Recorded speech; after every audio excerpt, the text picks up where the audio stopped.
Welcome to another edition of the TU Sports Extra podcast. I'm Patrick Prince, joined as always by our TU beat writer, Bryce McKinnis. And Bryce, we've had a week and a half of the Eric Konkol era at TU basketball. You've talked to him a few times. He was on the TU podcast with you last week. I'm really impressed with what I see from Coach so far. You've talked to him a lot more than I have, obviously. I haven't talked to him at all. What are your thoughts on 7 days, 10 days getting to know Eric Konkol? Patrick, what's going on? I thought we were talking about Chris Rock, Will Smith incident. No. We'll get to that later. We'll get to that. All right. Because everybody's talking about it. We have to address it. Eric Konkol is, I think Bill Haston touched on this a few times in some columns he's written recently. It's not really my job as a beat writer to endorse anybody. But from what I can tell so far, this hire was a winner. Eric is really ambitious. He has a lot of big plans for the future.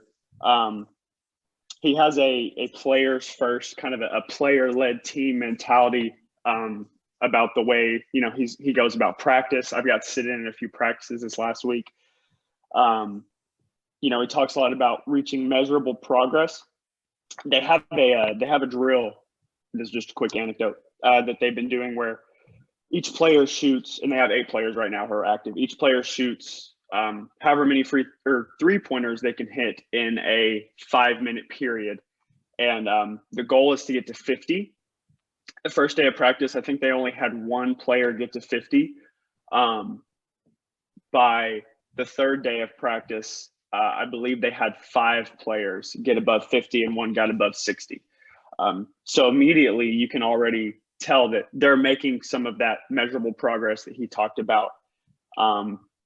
He has, I think, really big plans for recruiting. I really like that he talks a lot about recruiting local players, recruiting in-state players, and keeping those guys at home.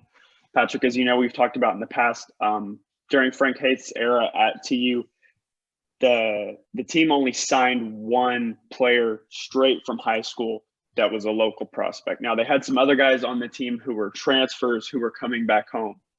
And we'll get more into that in a second. But I really like that he has that mentality about him.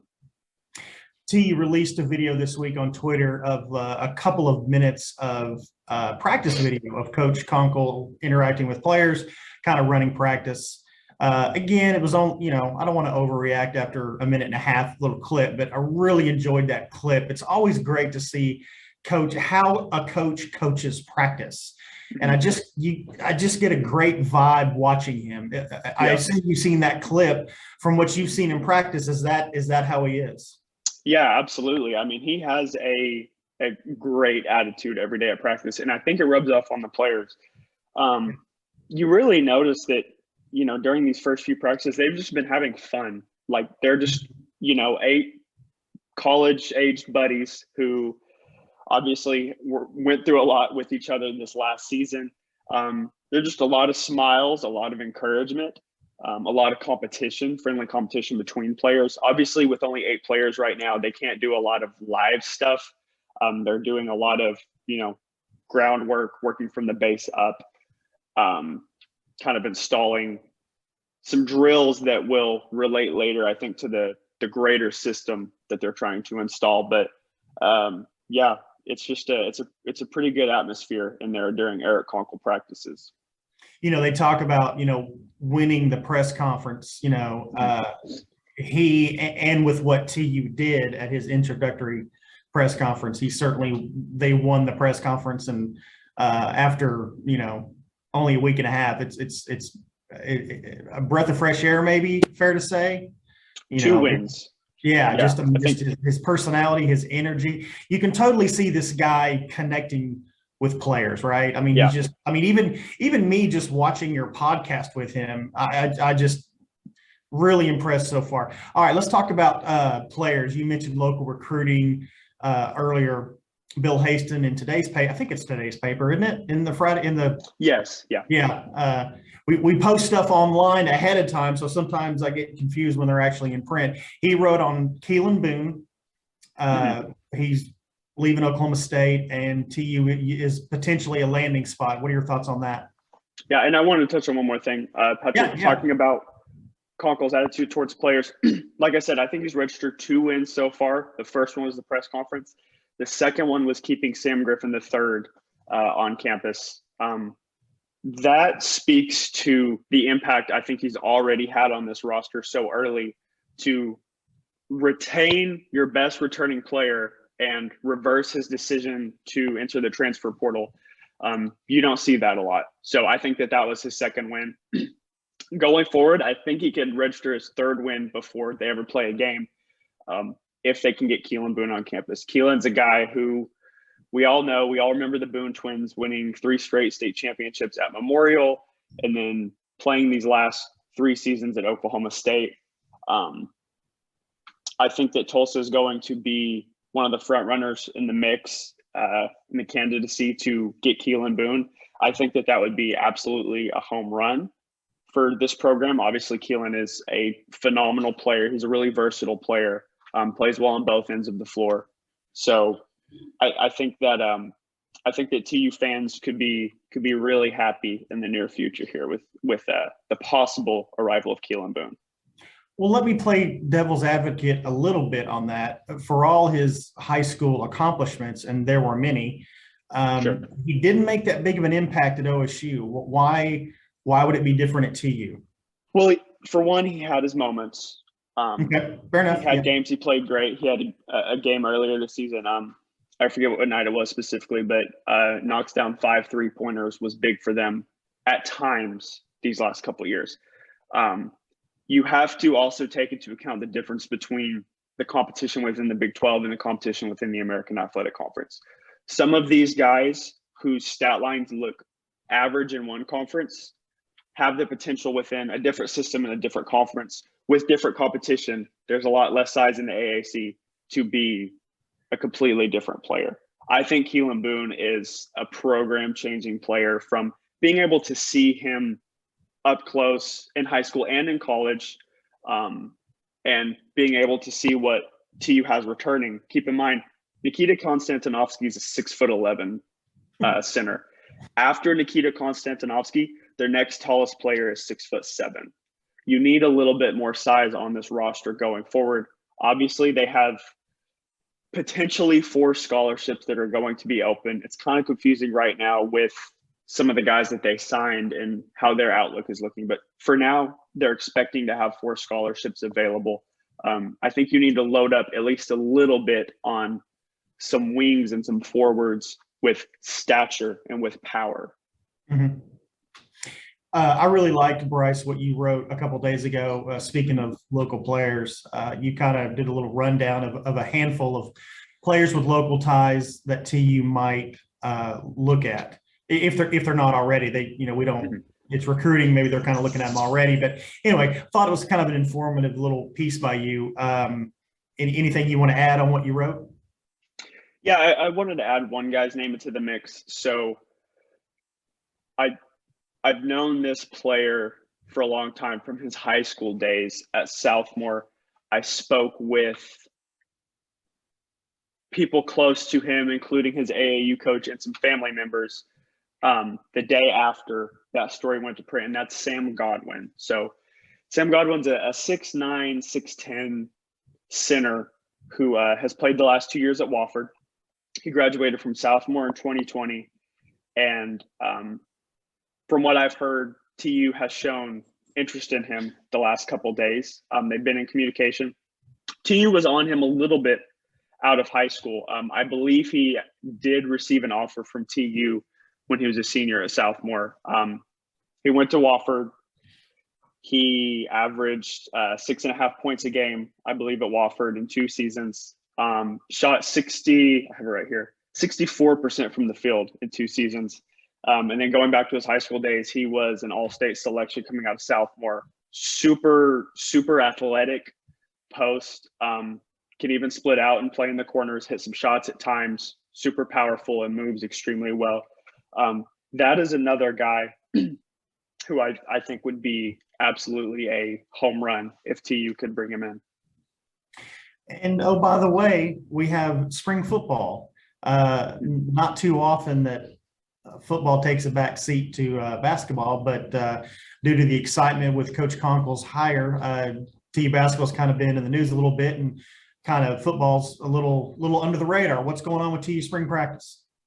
So obviously one of the biggest stories with this spring season for TU football is they have had a lot of movement on that coaching staff. So you get the sense that players are trying to adjust to new voices kind of leading the pack. Luke Olson is new defensive coordinator for TU, has been on the staff for 10 seasons. So I think players identify with him really well, especially on the defensive side of the ball. When you watch him coach, you wonder how this guy wasn't a DC somewhere else before the season, because he has like such a presence about him that commands discipline, commands respect. Obviously guys want to listen to him, guys want to follow him and be coached by him. So defensively, I think they're in a really good spot, despite the fact that they have so many new faces coaching around. And then offensively, obviously you've got Davis Brin returning. I think he looks really good. He's throwing a really good ball this spring. And then, they've had a really fun spring season. They had a scrimmage last Saturday. They have another scrimmage this Saturday. I think things are looking upward, their direction of their outlook going forward. Now, when's their spring game again? Spring game is April 9th. And I believe it's during TU's Hall of Fame weekend. Oh, cool. Okay. Yeah. Let's back up to basketball just for a second. Anything more going on with Eric Konkol's staff that you've been hearing, or that you can share? I am not aware of any other projected future movements with the staff. I do know that those two guys, Josh Wolf, and Desmond Heyman, are already on campus. They've already been participating in practice. Josh Wolf, who's the new director of basketball operations, has been working closely with Anthony Pritchard, who is still rehabbing from his injury. He would be their 9th player when he's healthy again. Just kind of shooting on side goals, working on some form shooting, some form passing. Anthony still has that boot on his foot, but he is dressed out in practice attire. And like I said, he and Josh kind of just spend most of the practice time working with each other on fundamentals, building Anthony back up so that when he comes back, he'll be ready to go. Remind me of Pritchard's injury. What happened? Pritchard hurt his foot in the second East Carolina game on the road.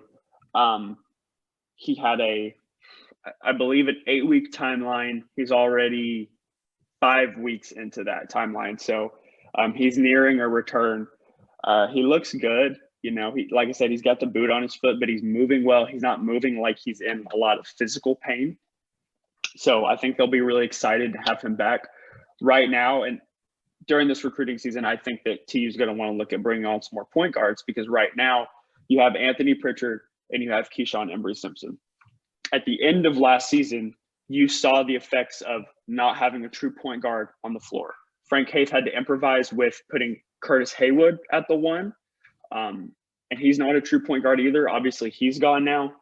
Keyshawn Embry-Simpson was out due to academic ineligibility that back half of the season. He is eligible to practice right now, but considering his past, not being able to play last season, and then Anthony Pritchard's injury, I think that you want to have another point guard on your roster to be safe going forward.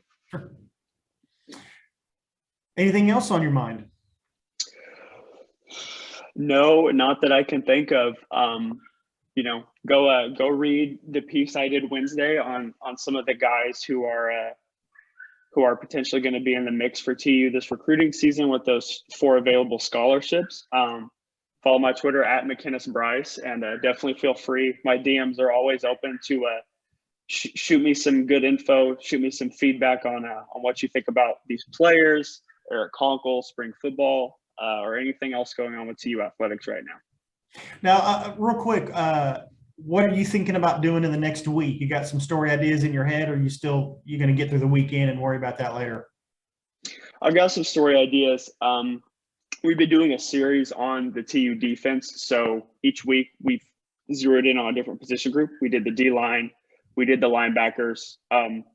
For Monday's paper, we're going to have a feature on the secondary, including the nickel safeties. And then later on that week, potentially, we're going to have some more going on with basketball, recruiting, staff, just kind of an update on how they've progressed in practice in that first full week. So be on the lookout for that. Absolutely, we will. Bryce, have a good weekend. Appreciate the knowledge, and we'll catch up next week. Thanks, Patrick. See ya.